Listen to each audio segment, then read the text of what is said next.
আজকে রান্না করব মুরগির রোস্ট এবং পোলাও বাবা মাদের জন্য। এবং এই আজকের যে খাবারের আয়োজনটা করছে গ্লোবাল আইটি, এই রান্নার ভিডিও করতেছিলাম আমাদের অসহায় বাবা মাকে একটু ভালো রাখার জন্য এবং একটা রেভিনিউ আয় করার জন্য।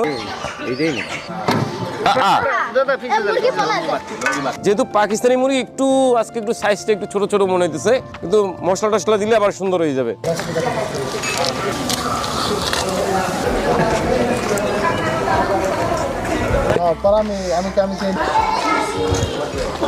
পঁয়ষট্টি পিস সোনালী মুরগি দিয়ে আমার বাবা মাদের জন্য, আমার সন্তানদের জন্য রোস্ট পাকাবো।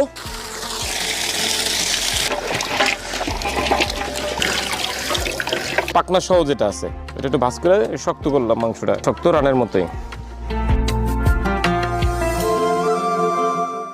আজকে রান্না করবো মুরগির রোস্ট এবং পোলাও বাবা মাদের জন্য। এবং এই আজকের যে খাবারের আয়োজনটা করছে গ্লোবাল আইটি, এই রান্নার ভিডিও করতেছিলাম আমাদের অসহায় বাবা মাকে একটু ভালো রাখার জন্য এবং একটা